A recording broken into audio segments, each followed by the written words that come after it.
My name is Chelsea Damon. I'm a researcher at American University as well as currently pursuing a PhD there.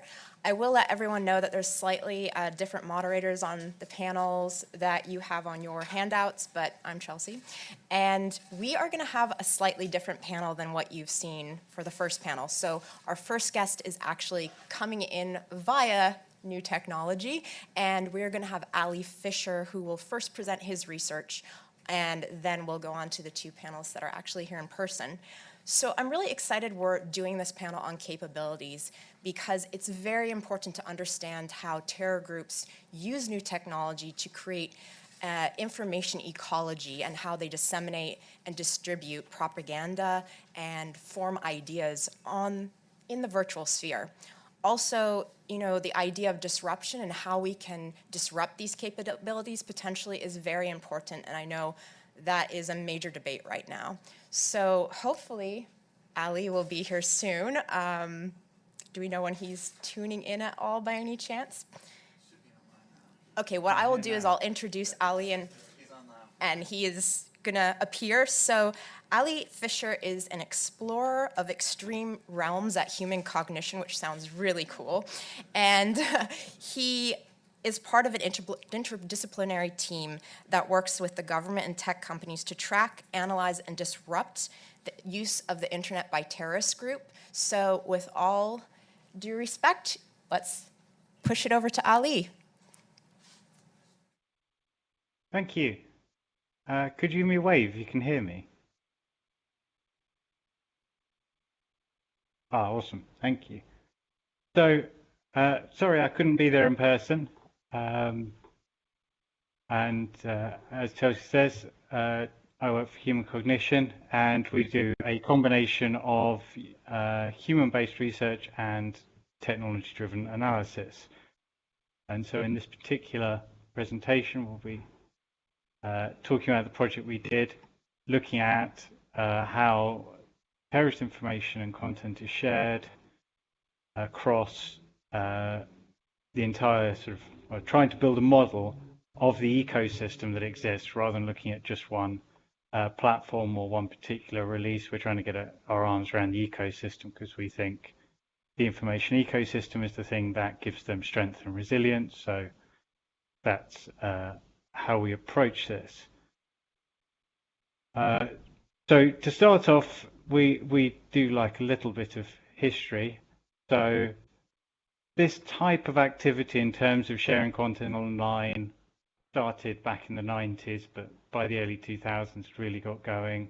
The idea of sharing videos in multi-parts, 2005, 2006 was fairly well established, using what we'd probably commonly now talk about as like a photo report style, where you produce a report on a particular action and then maybe make a video of it and release that through a series of files and a series of links. 2006, 2007, they were giving you different video types, different audio types, different file types. If in some of these you'll see a red tick on by some of the images, those are ones that you can still get via the links that are still being shared. So almost 12 years on, some of these still work, and some of the 2006 ones still work. Remember, that was the year that Pirates of the Caribbean: Dead Man's Chest was #1 in the box office. So it's been around a while, this type of thing, and certainly using file sharing has been very common. By 2008, just a normal way jihadi groups operated. 2009, they started sharing URL that were clickable within their PDFs. So this was a magazine that had recollections that if you click the link in the PDF, you could get the video. 2 of those still work 10 years on. And then the sort of classic, what we think of as the classic, the links being shared in forum 2010 video that has a very similar theme to a lot of the videos that we see at the moment. This one is basically victory or die. So they're all not only still available, but the method that they used and refined during that period is the method that's important now, in the sense of their history and technological evolution is how they've got to this point. They didn't just arrive at their current sharing. And the reason we emphasize they tend to get to sort of 2014, oh, ISIS suddenly, oh, is it really important? Well, okay, but 2010 video released, Follow the Caravan. You could just get it, click on the link in the magazine. 2011 to 13, plenty of the groups that currently use Telegram or establishing themselves on Twitter, particularly a majority of them, kind of the uptake was 2012, but 2011 some of them, and by 2014 what we think of now as the current problem was well established, with Nusra largely leading the way, using what we would normally think of now as the platform. So YouTube, just based at archive.org, GulfUp, and a little bit of Facebook. So given that they've been doing that for the last, well, at least 13 years, and that in recent times there's been responses, we were thinking, well, how has it evolved? And so how is it that, given the current approaches, they're able to still do things like the examples here? So this was one of the small elements, the small sections of the speech that al-Baghdadi gave a while ago, not the recent video. 138,000 views on one video. That's more than Salil al-Sawarim 4 got when it was originally posted on YouTube in its first release, and that was probably one of the most successful of the ISIS releases. But how is it that they can do that in 2018? Part of the answer is that they've evolved to drive traffic from one platform to another, rather than it being, we're going to put it on a platform and try and get the people on that platform to view it. So the other part of the example here is the comments they'll post. This one came from a YouTube video where it's actually sharing links to other content, and also giving a suggestion of how you would search for it and the terms you could use to search for content. So that's in the anecdotal realm of how they're still being able to operate when there's more emphasis on content removal and disruption. So the project built on that sort of 12, 13 years evolution to understand what they've been up to. And what we used was the data we collected using our collection system, which gathers the data in near real time, comes basically from the core of the jihadi groups on Telegram, where you've got to be able to pass as a fluent Arabic speaking jihadi to get to some of those groups. So that's at the human end, and then once you pass to get into those groups, we use the technology to absorb the content that we're sharing, which gives us the capacity to share those URL in near real time, or to warn people, but also on the other hand to do research like this, where we're able to understand what they're sharing and how they're sharing it. We chose to focus on short links because we wanted to be able to understand the flow of the ecosystem. Short links are fairly helpful and slightly unusual in that respect, in that they're more to you who's sharing the where someone's finding the content and where they're leading you to. So you can build a network graph of the content and the flow across the ecosystem. And what we did was we took short links that were shared within the jihadi core on Telegram. Of those links, we filtered out the ones that were extraneous for one reason or another. Often or occasionally they were sheer militia that had penetrated one of the groups and then tried to flood it with other content. So let's take those out first, so that we only got the content that was either produced specifically by jihadi groups or was important to them. There was a little bit of a area there. And of those, we end up with about 1,600 links, which collectively got 1.8 million clicks from about 150 countries and territories. The important bit of all that is that the flow across the ecosystem comes from the sort of 700-ish platforms broad to encompass all types of social media, file sharing, and your classic websites. Having done that, that kind of gave us the picture of the ecosystem. We were able to look at the network as a whole rather than look at a platform within it. And what we find is that once you know the sources of the traffic and the targets of the traffic, you can understand the different roles that they play. We've got the beacons, those that tell you where to look. You've got the aggregators which collect content together, and so once you've got one link, you can then access a load of content. And then what we refer to as the specific content stores, which you access one file. So whether that's file streaming or file sharing, whichever.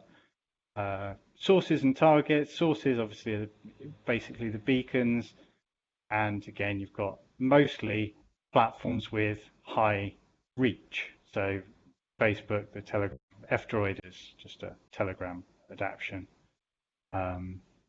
for Android, and then Twitter and Google Plus, some of the others. The content stores, you get IP addresses as well because they were hosting some of the aggregators were self-hosted. After a while, they stopped using a domain name or a host name and just used the IP address instead because it was easier and harder to disrupt. So those are your content stores and aggregators. Equally, if we look at it through the network metrics and use different type of network metric, we can show called a key actor graph, but those that are authoritative within the network, those are your core locations, and then your bridges or conduits. Those are important where you would flow in and out of that platform, so they give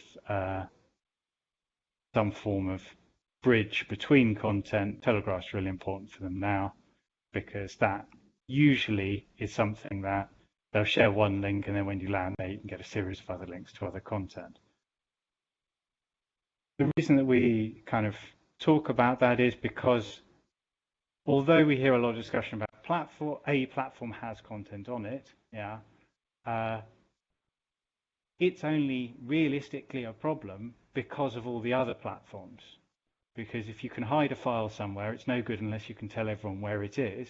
And equally, it's being a beacon is not a great problem if there's nowhere to hide the files.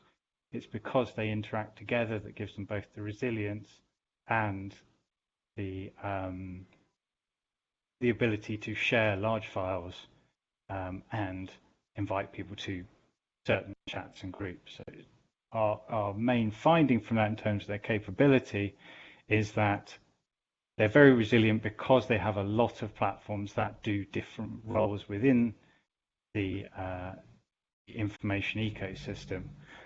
One question we got asked was, is it still available?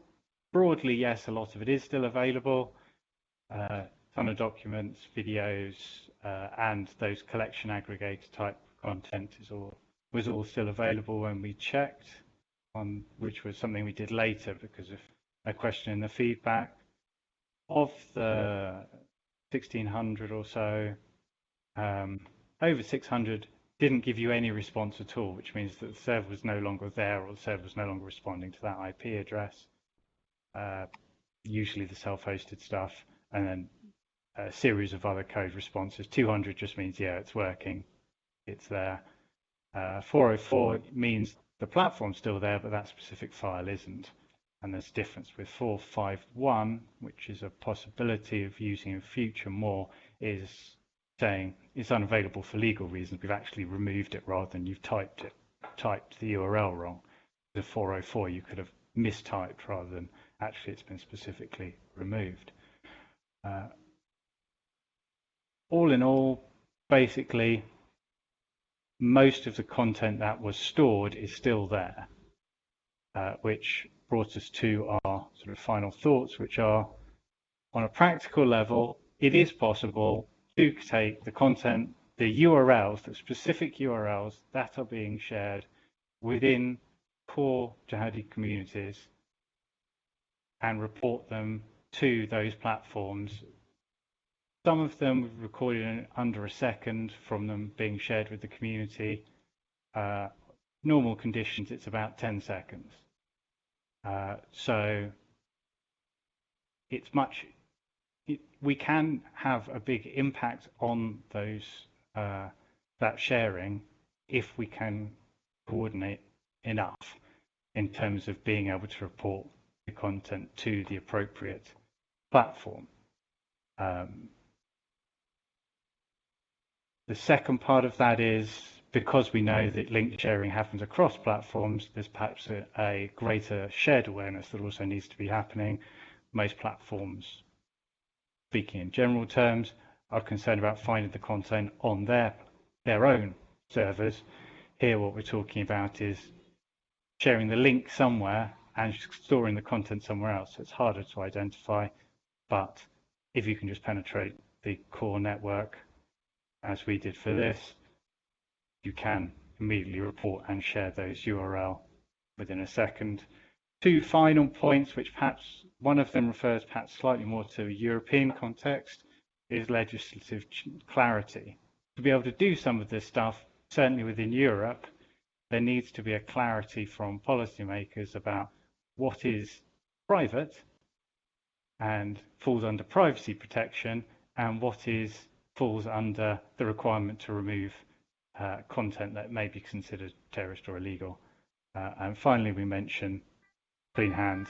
It's all very well turning up and talking about content removal, but if you're also posting it on Twitter yourself, it's probably lacking some credibility. So we kind of encourage those that are working to remove it not to be also working with people who are sharing it on Twitter and other platforms. So those are the comments where we got to. Chelsea, back to you.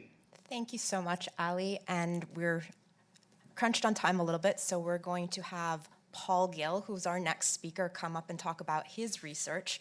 And Paul is an associate professor at the Security and Crime Sciences at the University College London, and he has numerous publications and he's done fantastic work for many grants. I'm not going to rattle them off, and due to time, I'm going to pass it over to you, Paul.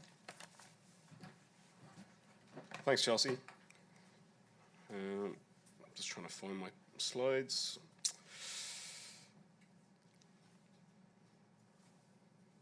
They're yours, Stuart, yeah? It's mine. Okay. Give it a shot, yeah? Okay. I've never followed a self-identified explorer for a talk before, so this is quite intimidating. So we've been doing some research on content removal on online platforms. A lot of our research over the last few years has been particularly focused upon violent extremist risk assessment, so the assessment of an individual as opposed to the assessment of a single piece of content on a social media piece. We've been conducting interviews with members of GIF-CT, policymakers, strategists belonging to these social media organizations, as well as individual practitioners from national and European internet referral units, really sort of focusing on the kind of process of how this kind of triaging and assessment works from site to site. And specifically what we're really interested in is that sort of division of labor between the sort of human coders and sort of machine learning between the two of them, right? So the interviews lasted between 20 minutes and 60 minutes. The interview protocol is available on the Open Science framework, and the sort of 6 key themes emerged from our sort of qualitative analysis of the transcribed interviews. We'll very quickly walk through them because we've only got 7 minutes in total.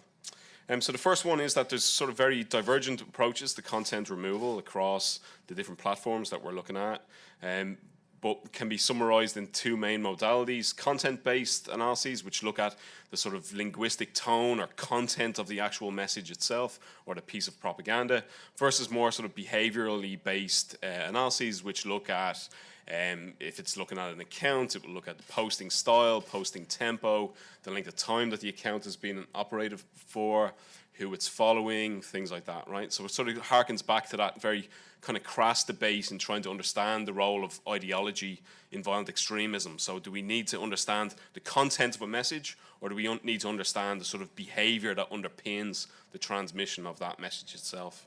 Human content moderators are used across the board in each one of those things, and really it's a problem of scale.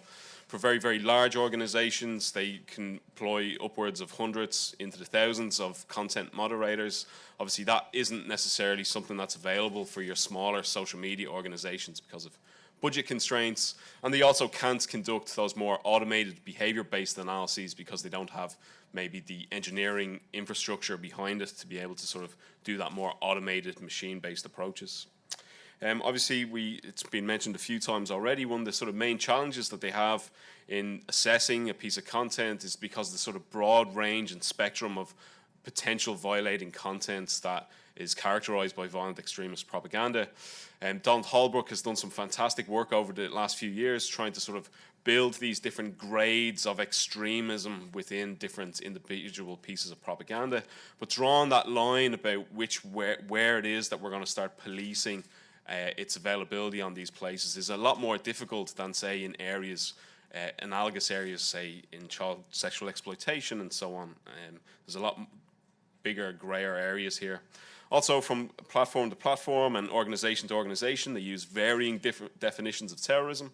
It's not just a problem with academics, it also happens with social media organizations, whereby some organizations would deem something as a piece of terrorism and take it down, whereas others might look at an act of violence that didn't target civilians and didn't have fatalities as its main intent as not terrorism, it's something else, and it might get to stay on the platforms.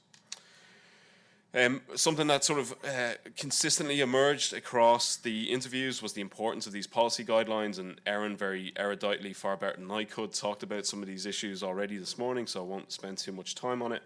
And really, one of the issues it sort of emerged a lot when we interviewed policing practitioners, so they would be worried about a certain set of content because it evoked a certain set of risks for them from a policing perspective, but they would have to sort of package those referrals to make sure that it met that it had violated the terms of service for those social media organizations itself. This is also something that's kind of analogously going on right now in the sort of general violent extremist risk assessment world outside of online internet forums, where various different stakeholders and practitioners in the UK at least have a mandate to refer their sort of concerns for violent extremism in their populations. And there's some interesting work going on there about what is it about a referral that makes the next organization take the referral seriously. So again, there's sort of other avenues for future research. As I said, the human element was sort of consistent and ubiquitous right away across these various different organizations that we interviewed. The smaller scale operations reported no sort of automation, again, because it's an issue to do with finances and to do with scale and to do with, competing priorities when they're sort of a small startup. But really where we felt that came through in the interviews that humans are really, really important is for that particular grey area, right? So psycholinguistics has made some really, really phenomenal leaps forward. Computer science has made these leaps forward in the last few years. But often their assessments kind of lack that sort of cultural nuance or humor or satire or the sort of things that a human expert could pick up on in a sort of given piece of text that the machine falls way back on. Humans are also a lot more kind of malleable and adaptable to being able to spot quicker those kind of changes in the operational tone of terrorist propaganda, right? Whereas the machine is often much more slower to react to these kind of competitive adaptations on the online space. And the next one is the sort of related to the base rate fallacy. So even if we have a kind of an automated tool which has really, really exceptionally high accuracy rates, let's say it judges terrorist content 95% of the time correctly and non-terrorist content 95% of the time correctly, it sounds pretty good, right? Like it gets it 95% of the time right. The problem is that non-terrorist content far outweighs terrorist content on all of these online platforms.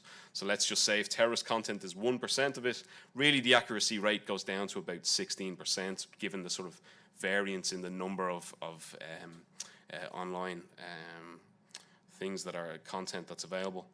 And then finally, you know, again, some of those discussions focused around the grey zone and that sort of consistent debate around freedom of speech versus the fear of kind of being seen to be overly censoring the material that's on there.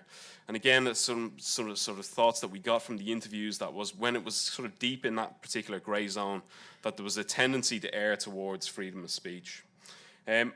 I think, you know, moving forward, if there's going to be some sort of research, and again, this is going on in the wider kind of risk assessment domain, about how can we sort of build tools and systems that triage and assess these pieces of content at different units of analysis, right? So it sort of works as this funneling system, and each one of those parts of that system uses different indicators to sort of remove that problem of false positives and false negatives. That's it for me. Thanks very much for your time.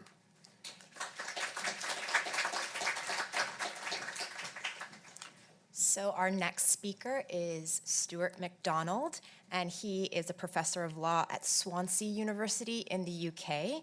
And his research interests lie in criminal law, counterterrorism, and particularly cyberterrorism and the use of the internet by groups. So welcome, Stuart.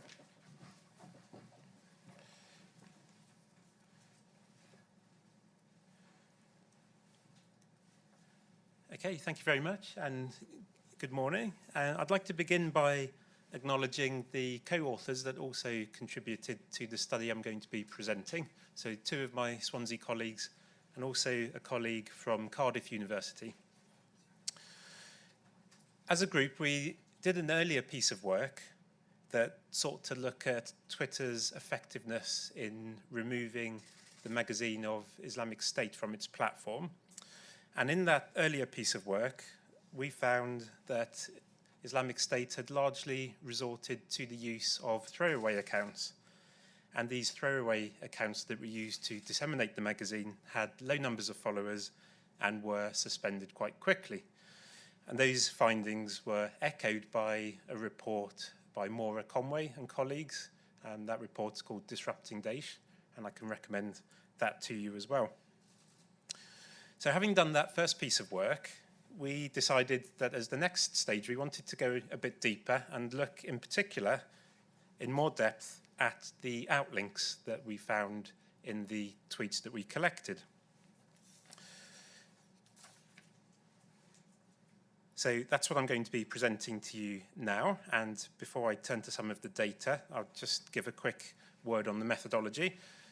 We collected the data for the study using a platform that had been purpose-built by our Cardiff University colleagues.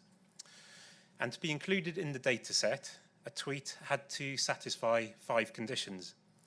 So the first condition, the tweet had to mention the word Ramaya, which is the name of the magazine that we were interested in. Second, the tweet must have been posted within 21 days of the release of a new issue of the magazine. Third, the tweet must have been posted from an account that used the English language interface. Fourth, it must have contained original content, so we weren't looking at retweets.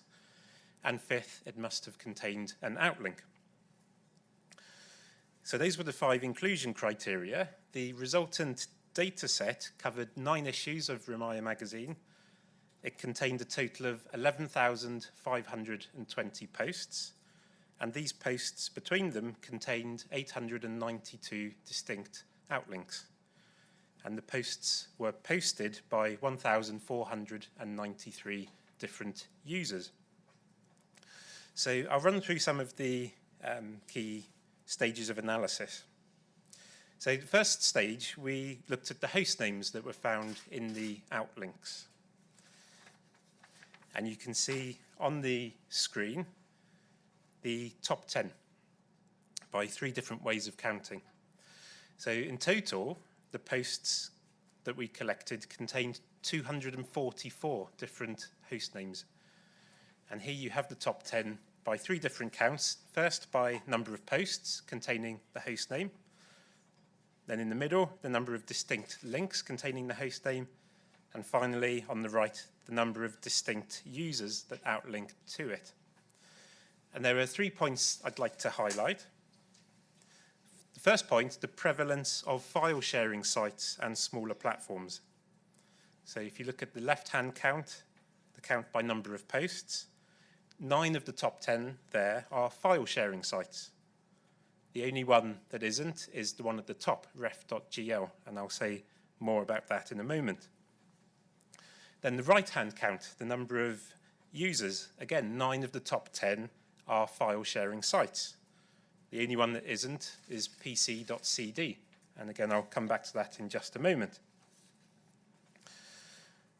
Second point, still looking at the right-hand columns, notice the high suspension rate for these users.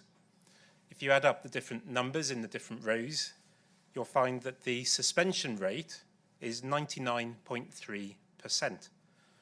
And so this strongly suggests that those that are sharing these outlinks are promoting terrorism. Hence, they're being suspended. And then the third point, going back to ref.gl, which is at the top of 2 of our counts. Well, this apparently is a URL shortener, which is known as Refi botnet, and it's commonly used in networks of ill intent.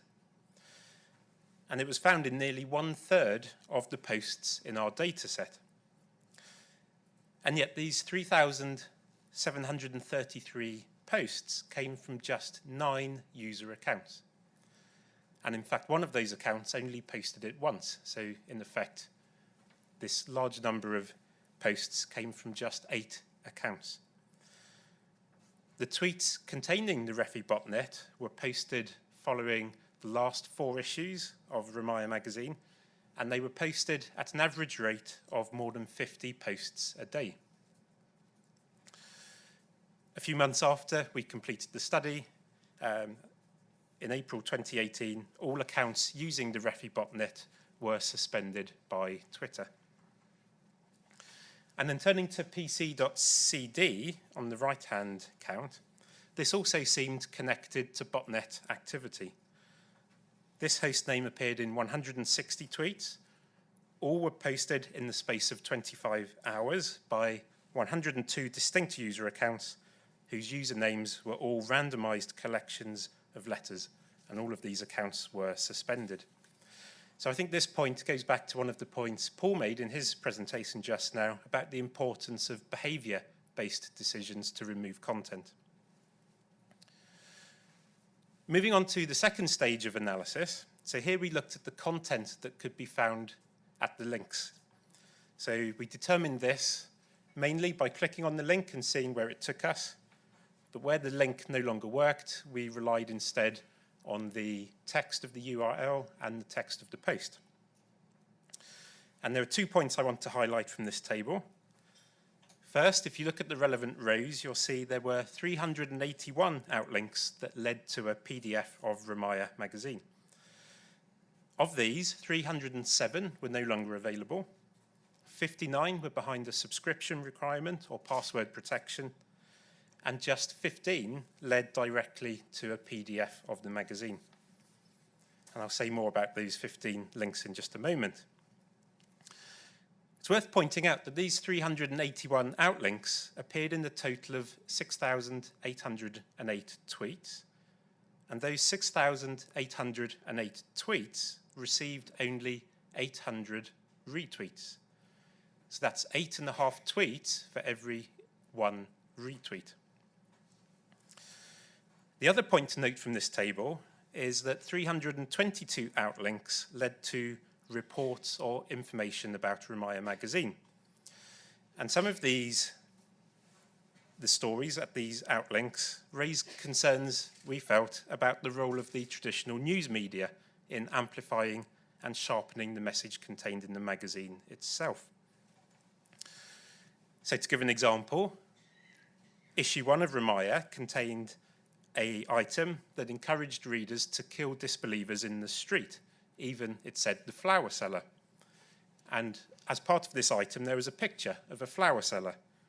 No mention of the seller's name or location. The picture had apparently been found randomly on the internet.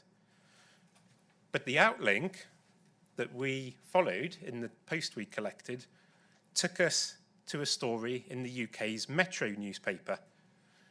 This news item was about this article in Ramaya magazine. And the newspaper article named the flower seller and said where his flower store could be found. So this, I think, raises questions about the role of the traditional news media, and these concerns are also evident in the reaction to the Christchurch attack. Final stage, very briefly. These are the 15 outlinks to currently available PDFs of Ramaya. And when I say currently available, I'd like to point out, I mean currently available at the time we clicked. Google has taken down the link on there to Google Drive after we notified them of it. So 2 very brief points to finish from this table. First of all, you'll see that there were 12 users that posted one of these links but were not suspended. And this, I want to say, is not suggestive of any failing on Twitter's part. Twitter's rules prohibit the promotion of violent extremist groups.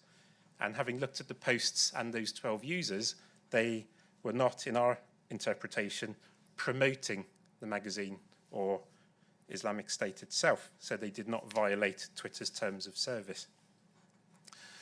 And then finally, there are 5 links on there to academic or research repositories, one from the Clarion Project, one from a site maintained by the researcher Peter van Oystien, and 3 links to jihadology. And jihadology, as you may be aware, has recently been amended so that some of the most egregious content on that site is now behind password requirement. And this followed months of pressure from some stakeholders, including the UK government. So those were some of our headline findings, and I'll leave it there for now.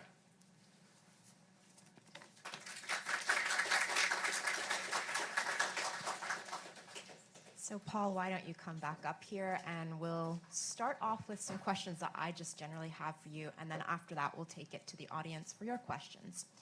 So Stuart, I found your research very interesting, especially looking at all of the different file sharing platforms that groups are using, especially that they're not really looking so much at academic research, which just goes to show you that these papers we spend years on really don't get read by many people, including the people that we're researching. So there you go. But you were saying that some of the main host names of these file sharing sites are this idea that they do remove, these file sharing sites are removing the content, and certain groups or certain companies like JustPaste and archive.org got really quick at taking things down a couple of years ago when they saw that groups like ISIS were using their platforms. But maybe this can go to you too as well, Paul, because you looked at this as well. But what does this mean for smaller companies? We're going to have new tech companies coming up all the time as technology develops, and as we've heard earlier in this conference, some of them maybe only have a team of a couple of people. So how does this play out in the real world? And I think it also goes back to a point Ali made in his presentation when he talked about the ecosystem, and he distinguished beacons, aggregators, and content stores, and emphasized how important content stores are as part of the overall ecosystem. So being able to maintain the content on these file sharing sites does help ensure the resilience, as Ali said, of the content itself.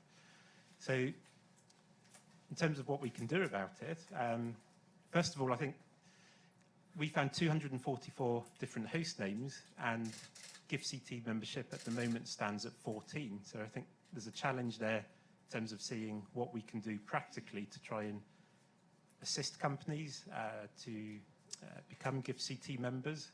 Erin, in her opening comments, identified some of the challenges there are around companies having the capacity even to get to the stage where they're eligible for GIFCT membership. So I think this is somewhere where we can be looking to assist these companies. We tend to talk about assisting the companies to regulate their platforms, but assisting them also to get to the point where they can actually be eligible to join the GIFCT in the first place. And then a second initiative, which, again, Erin mentioned the hash sharing database earlier. There's also been work more recently that's begun on a URL sharing list. And I think one of the takeaways from our presentation is the importance of sharing URLs across platforms as well as sharing the hashes of content itself. Yeah, I think Stuart got everything that I wanted to say, but I think it's not just just to reiterate the point again, that this isn't a problem that's just specific to social media and online companies, right? This kind of whole thing about how to triage a sort of multiplicity of risks and sort of prioritize particular areas and make those assessments and trying to formulate why you think particular types of behaviors and content is risky. It's something that's been done across the board and across a whole heap of organizations looking at issues to do with insider threat, issues to do with sort of client-based, general risk assessments. So there's lots of learning that could be, imported from those other spheres into your big social media organizations and your little ones too. Paul, I would say this question is probably good for you, considering the research you just presented. So we have all of this talk about taking down content, and a lot of governments are calling for content to be taken down in a pretty quick amount of time. So, the realistic aspect of this, is it possible, is it not? But let's talk about automation detection versus human detection. And you mentioned this. Can we have one without the other? Once again, bigger companies can hire a lot more people to do this, smaller companies not so much. So let's talk about this. Okay, so I think the sort of take-home understanding that we have of it and from general violence risk assessment is that if you're facing a lot of noise and a lot of potential things that you have to sift through and make your assessments of, that's when the sort of machine is at its best, right? To sort of triage and sort of prioritize to say, if you can only look at 5%, these are the 5% that we are interested in based on these types of behaviors, right? And obviously there's a lot of back-end research that needs to be done to make sure that those behaviors are some way sort of predictive of the kind of risk that you're trying to specify. And then it's really then that the humans start to come in, right? So the machines have sort of pushed these ones up to the top of the list, and that's when you can go in and do stuff. So there's lots of really good work being done with partners over in Norway and Israel looking at, can they pick out like school shooter manifestos out of lengthy sort of angry diaries of teenagers that didn't, go towards violence.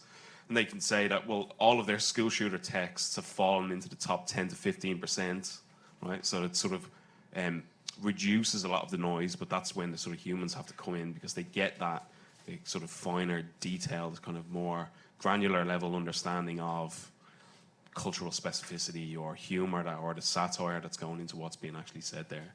So it's a mixture between the two. They're sort of specifying different types of risks and triaging at very different parts of the process itself. Stuart, so you found that some of these links that were being posted on Twitter were going to traditional news media outlets that weren't necessarily promoting the content, but they saw that there was a good story about a new Dabek or Rumia. For you, it was Rumia. That's what you looked at. But an issue with content in it that was newsworthy. Yet actors, in this case terrorist actors, decided to use these links to traditional media to also promote their words and their cause. There's a very controversial idea of the contagion effect or contagion theory, this idea that the more news or media that promotes something, the more effects we'll see in the future of that. What are your thoughts on maybe the ethics that traditional media should look at, as well as how it helps or also hinders this idea of taking down content? And as I said in the presentation, the Christchurch attack raises exactly the same concerns about the role of the traditional news media. Attack Against Terrorism produced an analysis of the aftermath of the attack on social media. And one of the key points in their findings, I think, is, according to their research, the video of the attack only went viral after it had been shared online by two UK-based tabloid newspapers, the Daily Mail and the Daily Mirror. And so these two newspapers had seems like a causal effect in causing it to be so widespread in the way it was.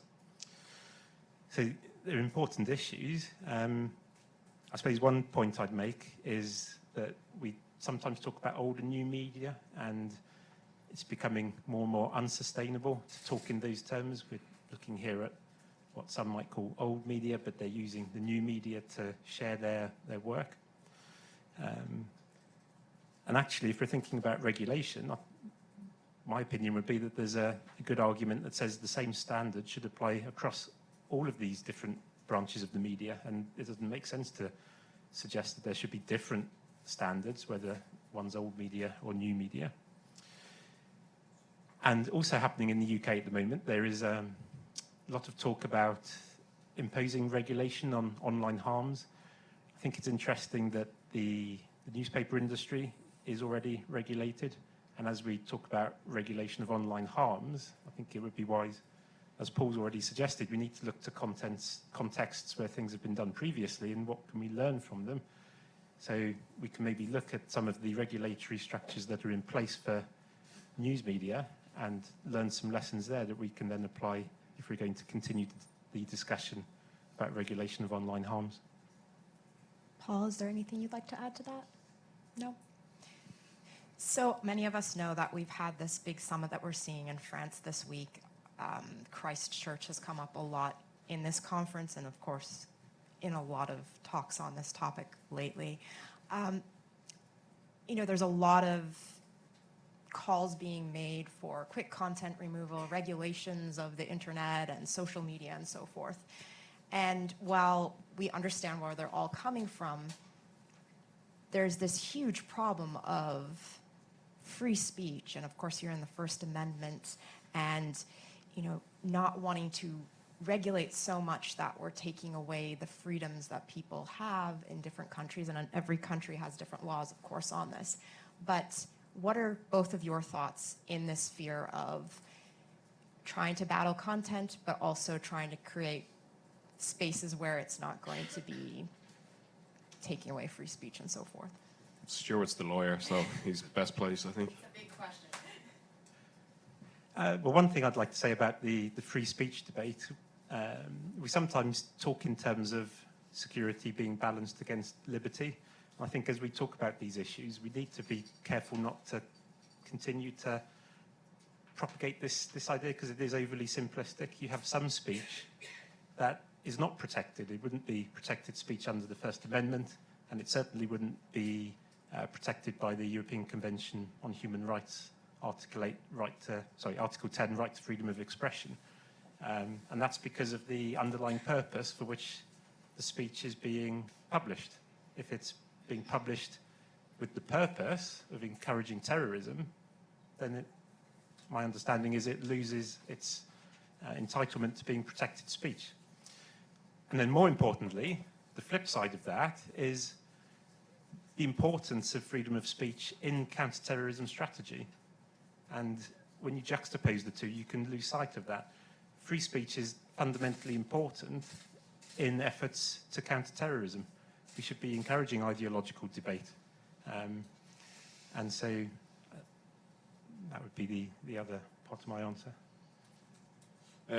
I think for me, if we're thinking about the sort of spectrum of different kind of content that's pushed out by violent extremist groups, I don't really see it as a bit of a grey zone. I don't mind the content so much that's trying to sell the message and trying to sell the utopia and trying to sell the idea. It's when it crosses towards giving people the impetus to move towards violence and the tools to do so, that's when it's absolutely very clear that there needs to be, somebody needs to step in. And, we often talk about this thing, online radicalisation, like, in the vast majority of cases, there's a sort of fairly healthy offline sphere to it too, right?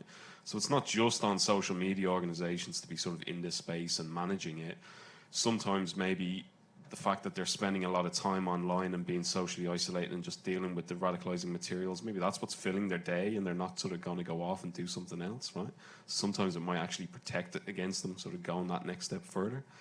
So I think it isn't this sort of ever this easy, clean-cut yes/no question. Again, going back to, I think when we're thinking about content removal, often the question seems to be keep up or remove, right? Whereas often when you're doing a sort of real risk assessment of an individual, there's a sort of much greater degree of disruption and opportunities you have at your disposal, right?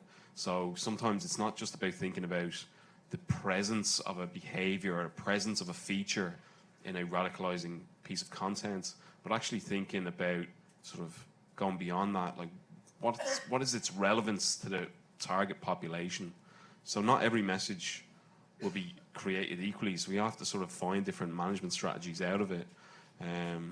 So yeah.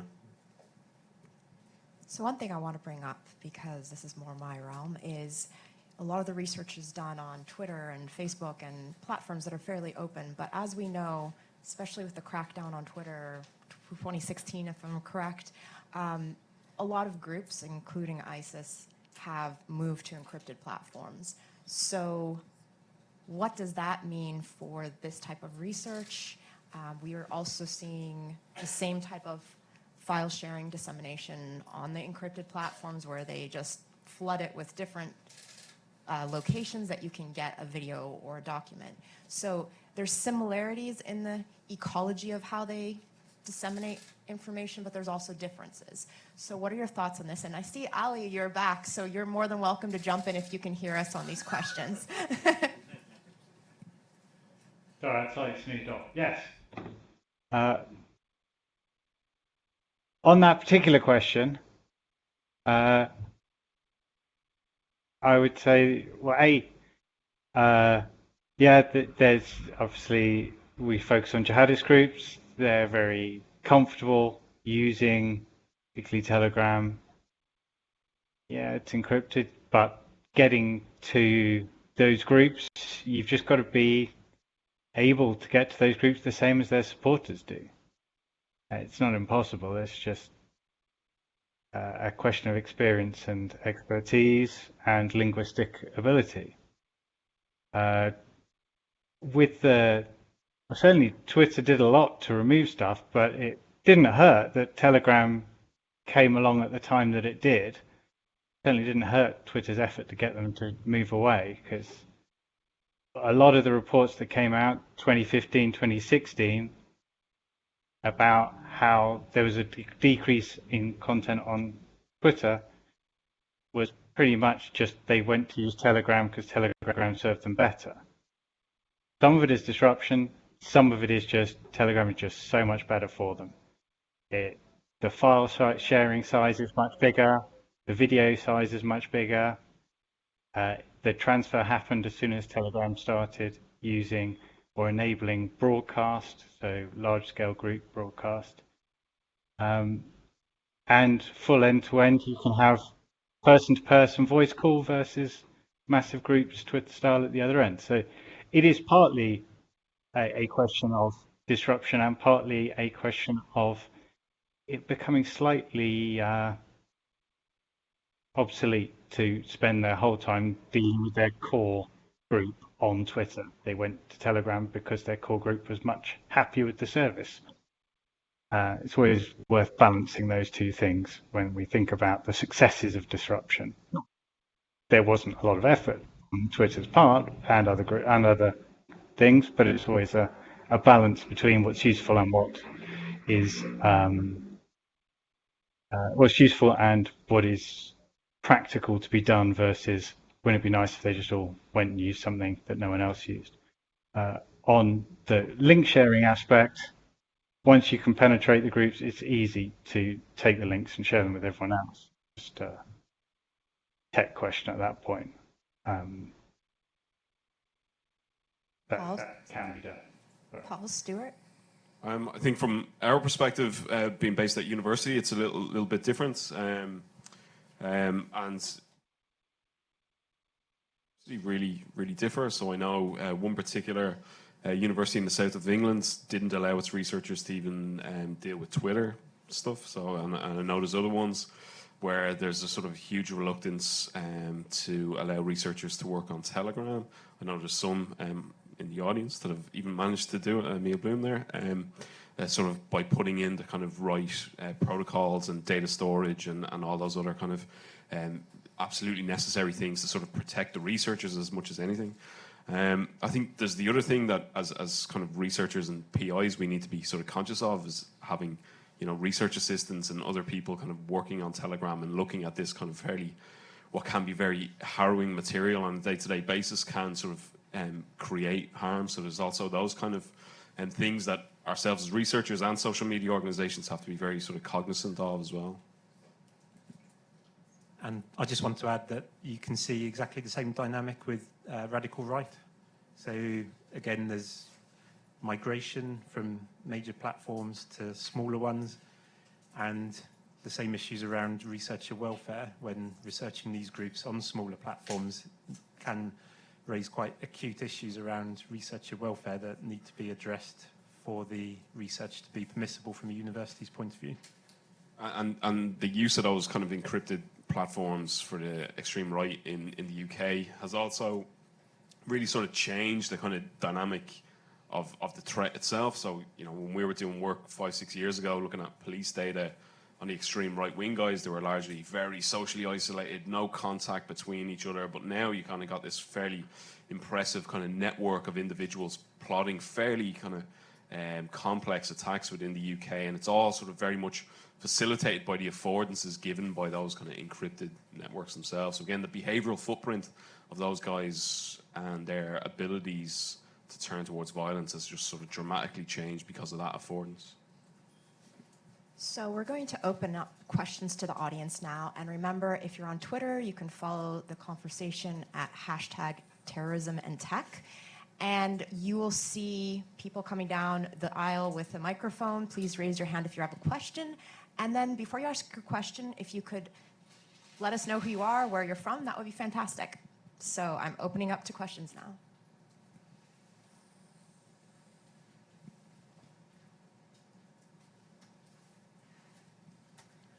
Thank you so much. I'm Tamar Metz. I'm a professor at Columbia University. So my question is about the Rumia study. One of the interesting things for me is whether different types of content are being shared on different platforms or URLs. So if you were to do the same study you did on a different magazine or a different type of video, would you find the similar sites being used, or would they be other types of sites? The other aspect I think that's interesting to me is language aspect. So we looked at the English language interface because, well, practical reasons essentially. Would you see the same kinds of findings if you were looking at a different language interface? Would the platform be as effective? And there's some firm shakes of the head in the front here. So the language aspect is important. And something else that I think speaks to your question, we did a similar thing for Dabiq issue 15, and the number of posts about that one issue was greater than for all 9 issues of Rumia together. So, but for Dabiq issue 15, the majority of posts were actually coming from non-Islamic State sympathisers. The theme of that particular issue was Break the Cross, and it was very much targeted at the Christian church. And it really sparked a reaction, and there was a lot of posts then from a certain kind of profile type that really took exception to the contents of the magazine and made it far more salient as a result. So we talked about the role of the traditional media in raising awareness of terrorist propaganda. In that particular instance, it wasn't news media, it was individuals of a particular political persuasion that were outraged by it and talking about it a lot and actually sharing links to it, saying, look at this is horrific, this is outrageous, signposting people to it so they could look for themselves.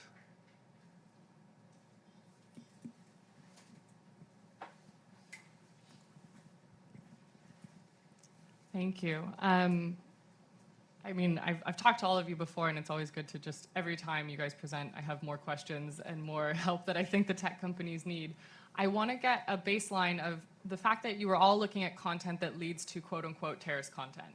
and we all kind of use this term blanket about quote-unquote terrorist content.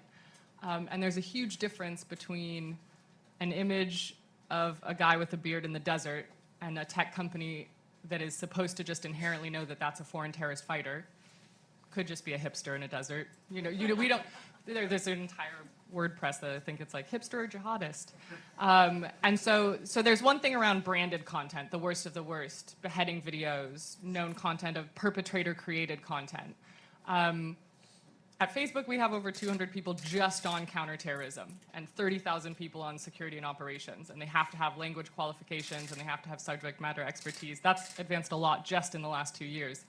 When we talk to Just Paste It, which is one lovely, brilliant guy in Poland who is trying to take down government requests when they are flagging things to him, but the oversight's really difficult. How are we, as academics, how do we give better insights of how to know what is terrorist content? Again, outside of Daesh and Al-Qaeda, there's going to be a lot of dispute. But when you guys are saying this led to terrorist content, what are the indicators that we can give other tech companies for them to just know, even with human review, yes, you're right, that's not just a guy in the desert, that's the glorification of a foreign terrorist fighter that's giving instructions on how to join an entity that's on a DTO list? Well, being UK-based, the first place I'd look is the UK statutory definition of terrorism, which is deliberately over-inclusive. In fact, in some cases before the Supreme Court, counsel for the Home Office has gone so far as to say it is deliberately over-inclusive because that gives us the flexibility we need. So that flexibility, on the one hand, is helpful when answering a question like this, because it means that what I've talked about very clearly does fall within the definition, but the negatives are that if you have something that's over-inclusive, it then creates a discretion, and there's an element of selection then. If too much falls within this definition, which ones are we going to select to take action against? And this in itself can create a perception in some communities that they're being targeted or singled out. Again, going back to the kind of interplay between jihadist groups and the radical right, there are far more attention has focused on the jihadist groups, although the radical right also falls quite clearly within the UK statutory definition. One of my colleagues at Swansea, Elizabeth Pearson, has followed Twitter communities, and they've talked about their reaction to being suspended on Twitter, and it's almost it's something that's used. They might be suspended, and then they'll go back onto their platform saying, "I was suspended," and it's almost like a badge of honour, a sign that's used to try and create solidarity. We've been banned from the platform, and kind of strengthens the bonds. So there is this downside to having an overly broad definition as well. So I think the big problem that you have is when you're looking at sort of beliefs and attitudes, right? Because they're very sort of group specific, context specific, culturally specific. And by the time you've sort of cracked all of your knowledge on beliefs and attitudes on a particular group, they ebb away and another group pops up, and then you have to sort of relearn from scratch again. Or a sort of new jihadi group pops up, or a new violent movements like the incels pop up, or targeted individuals are another sort of growing movements of people stepping over the line into violence. So I'd focus, because I'm not too worried about radicalisation, right? People can be as radical as they want, but just don't be violent about it. Be a radical Liverpool fan. It's a terrible life choice, but just don't be violent about it, right? So when you start focusing on the violence and the tools to get you to the place where you can step over the line, cross that threshold and do violence on behalf of a movement, whatever it is. So when your ideology blinds, those things are sort of, you'll have a diffusion of benefits across different ideologies when it's about showing people the tools, techniques, procedures you need to be able to build a bomb, stab somebody better. Because we know from like Donald Holbrook's work, where he's looked at the computers of people convicted of terrorism act offences, the extreme right, they'll just learn from anybody. They'll read jihadi text to learn how to sort of build a bomb better or whatever it is. There's lots of pollination there. So I'd focus more on the sort of violent aspect of it, and be right now as a sort of to prioritise your resources and not to worry too much about the sort of radicalizing content. Very few people are going to step over the line and do violence, but that's really what we should be concerned about, right? So that'll be my 2 cents. Yes, we have the gentleman over here in the... Hi, Carl Gollivan, a retired Special Agent, U.S. Customs, 9/11 responder, domain reference, and ideal, liveson.net. I have a question for you really about the UK in a historical perspective. I asked an earlier question about how covert operations or intelligence activities sometimes overlap and intersect with actual independent radical terrorist activity. Recalling conversations by a member of Parliament, last name Blackheath, I recall that pointing towards it being understood MI5 and MI6 actually managed or controlled at the top levels the IRA back during its most active period of time. Can you clarify whether that's true? Is it recognized now that MI5 and MI6 were doing that? Is it because I'm Irish?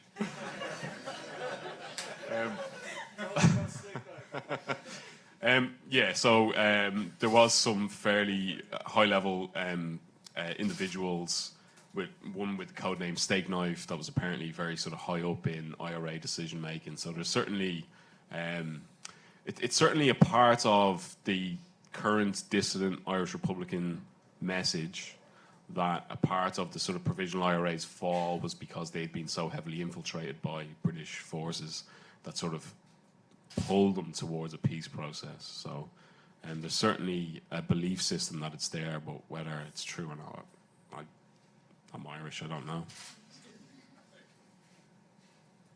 Anyone else want to take that question? No? Ali, you're still there, so... No. We still have time for questions in the audience, so I see a gentleman in the middle over here. If you could put your hand up higher, so yeah, thank you. Thank you very much. Larry Checco, Senior Advisor to Serve USA.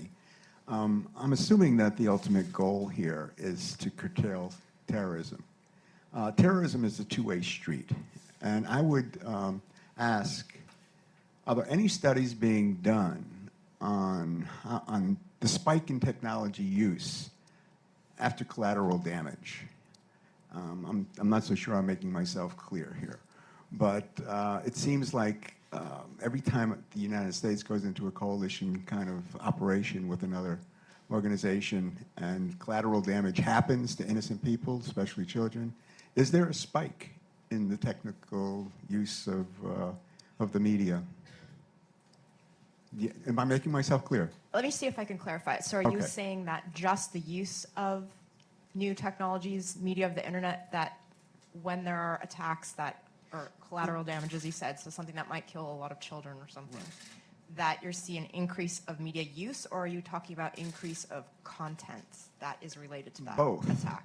Both. Is there a Both. correlation between, you know, the type of content and the spread of that content in the exponential enlargement of terrorism? So there's a study ongoing right now by colleagues at King's College London that's basically trying to answer that particular question. They haven't published it yet, so it hasn't gone through peer review, but the sort of initial tentative findings suggest that there is a kind of relationship, that there's a spike in communications in the aftermath of a counter-terrorism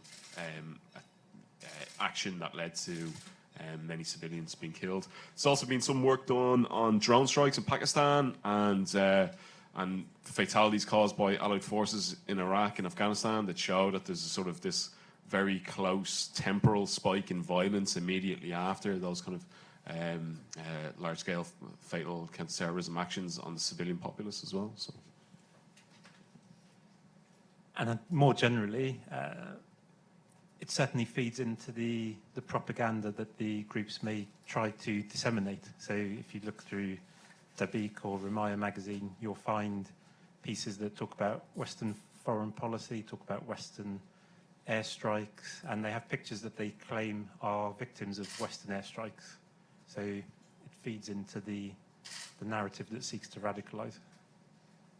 I'll add too that on Telegram, when there is an attack of some sort, whoever is responsible for it, if they want to put the blame on the coalition or the West, there's definitely pictures of killed children, burnt women, and so forth. It's usually the women and children, and then the fighters are glorified, and the women and children are victims, which is interesting. Ali, do you want to add anything? No.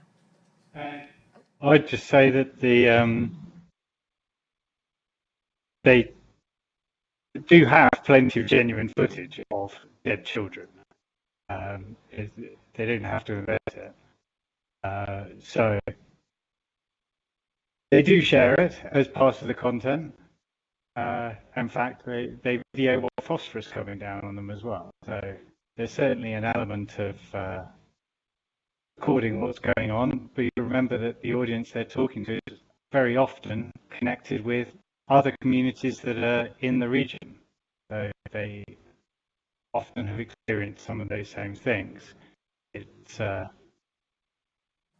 important to recognise that those things do happen as much as there are times when different explanations or disagreements about who fired it are. I think the experience of trying to retake Mosul, where the reports from the soldiers that were coming out were worse than the claims that ISIS were making beforehand about their level of civilian casualties, is important to bear in mind. On the earlier question that I think Aaron asked, one of the most important things is getting to grips with the content, is actually what the content means. We tend to talk about what it looks like to Westerners, not what jihadis are trying to say through it.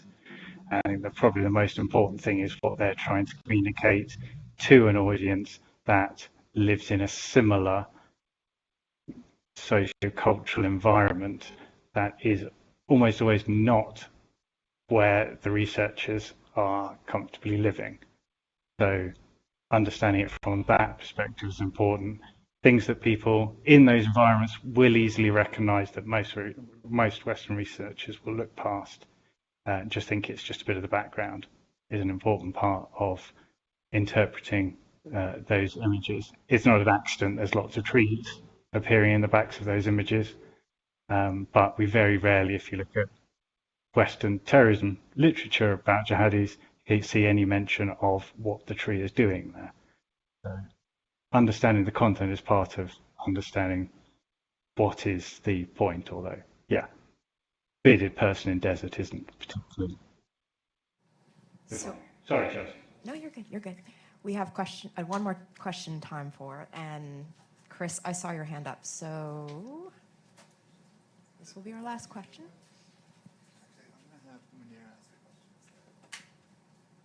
Hi, I'm Munira Mustafa from American University. Just a quick nerdy question actually for Stuart. I'm quite interested in your selection criteria. You might have clarified this, I might have missed it, but could you tell me why the 21-day instead of, I'm just curious about the selection criteria. Thank you. It was really just because of the aims of the study. So we wanted to look at that initial drive to try and disseminate the magazine post-publication.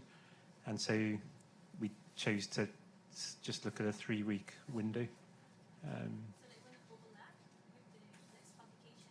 That's what I was wondering about. There wasn't any overlap. And actually the report, when it's published in a few weeks, it gives the time and date of the start and finish of the collection for each individual issue. So I've been told we do have time for Chris's question over here, so it's good.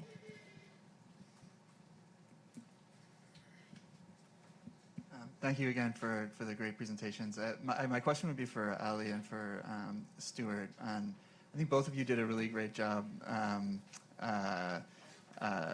laying out effectively like the network architecture to some extent of how content is stored versus distributed. And my question would be, how unique do you think that is to jihadist networks versus, say, like far-right? You know, we're going to hear a little bit more later today about some far-right research on far-right tech and terrorism, and I'd be curious for your intuitive thoughts on how generalizable your findings are.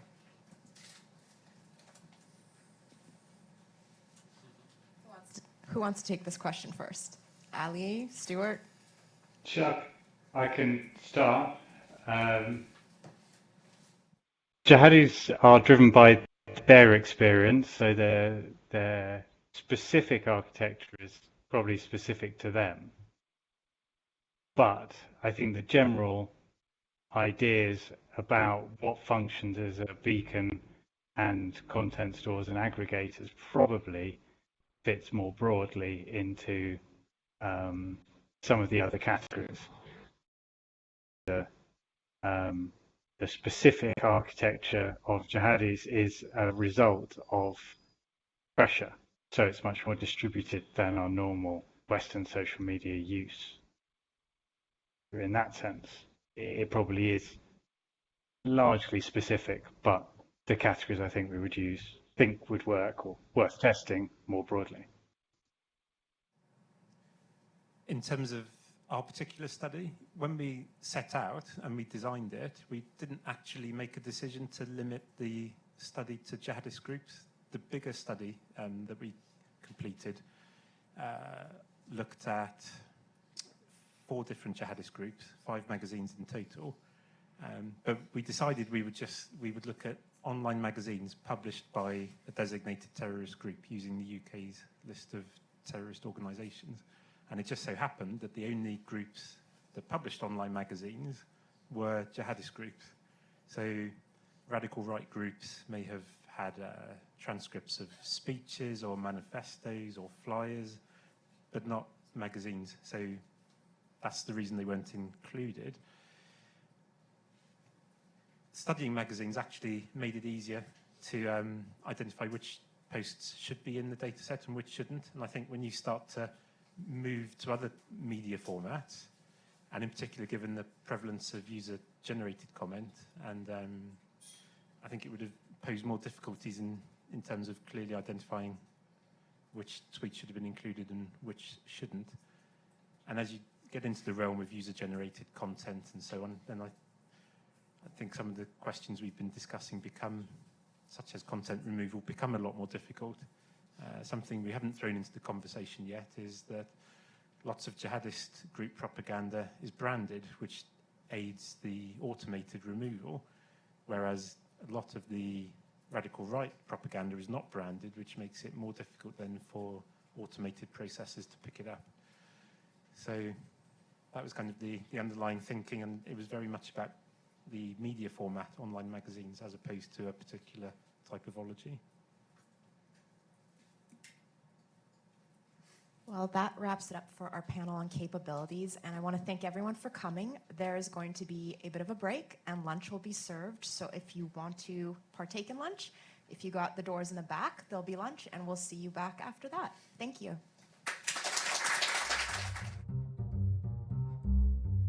Thanks for watching. Be sure to like and subscribe for more videos from Brookings.